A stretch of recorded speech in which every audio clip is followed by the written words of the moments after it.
Сәлем достар, сіздермен бірге Анаргүл. Менің каналыма қош келдіңіздер. Бүгін сіздермен өте дәмді қазақтың ұлттық тағамдарының бірі жаппасай дайындайтын боламыз. Рецептіні соңына дейін қарап, қазақша контентті қолдап каналыма тіркеліп қойды ұмытпаңыздар. Ең алдымен бір ыдысымызға жұмыртқамызды және де бір шай кесе толтырмай суымызды құямыз. Және де бір шай қасық тұзымызды, біраз қасық сұйық майымызды құйып, жақсылап араластырып аламыз. Біз ең алдымен тағамымыздың қамырын илеп дайындап қоямыз.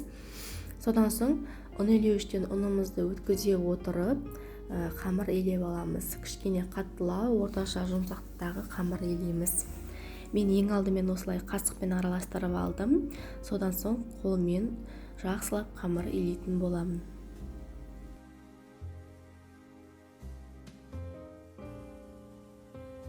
Қамырды жақсылап ең қандырып илеп болғаннан соң оны 15-20 минутқа тынықтырып қоямыз.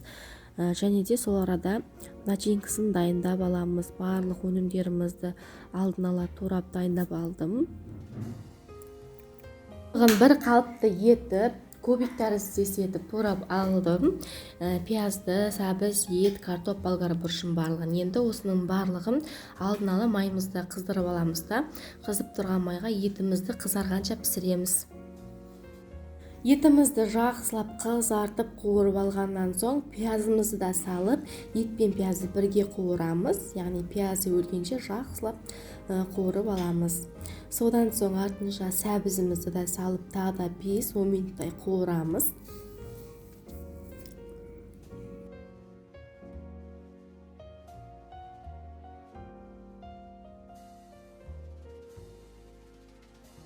Жақсылап қуырып алғаннан соң картопымызды саламыз, және де болгар бұрышын саламыз. Және де бір шай қасық паприка, бір шай қасық қызанақ пастасын салып, жақсылап картопымыз қызарғанша бір 10 минуттай жақсылап қуырып аламыз.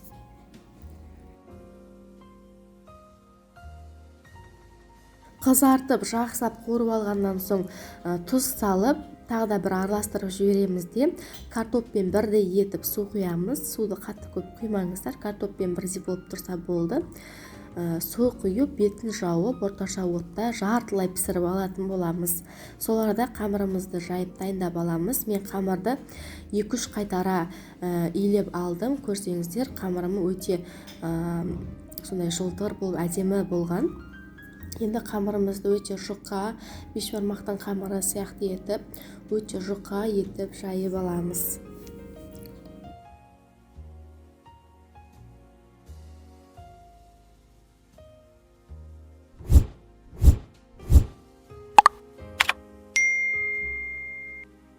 Бір тегіс етіп жақсылап жайып алғаннан соң қамырдың үстіне сұйық майымызды барлық жеріне тегізіп жағып шығамыз.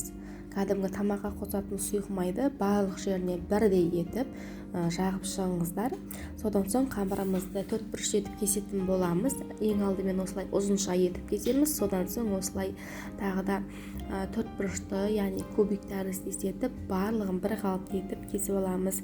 Қарасаңыздар, менің қамырым өте жұқа, өте әдемі болып шыққан. Енді осы қамырымызды жартылай пісіп тұрған подливіміздің үстіне орналастырамыз. Ең алдымен оттың астын баяу отқа қойып алыңыздар. Содан соң қамырымызды осы подливтің үстін барлық жерін жауып тұратындай етіп орналастырып шығамыз. Қамырды жақсылап орналастырып барлығын болғаннан соң бетін жауып 30 минутта баяу отта пісіріп аламыз. 30 минут өткеннен соң қамырымызды осылай бір-бірден алып, екі бүктеп жіберіп, тарелкеміздің жан-жағына орналастырып шығамыз да, ортасына подливімізді саламыз. Біздің подливіміз, қарап тұрсаңыздар, картопы езілмей өте әдемі дана-дана болып піскен.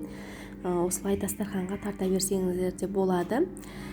Мен біздің өте дәмді қазақтың ұлттық тағамдарының бірі жаппасай тағамы дайын. Сіздерге міндетті түрде жасап көруге кеңес беремін. Шын мәнінде өте дәмді әрі ерекше болып шығады. Рецептінің соңына дейін қарағандарыңызға рахмет. Каналыма тіркеліп қойды, ұмытпаңыздар.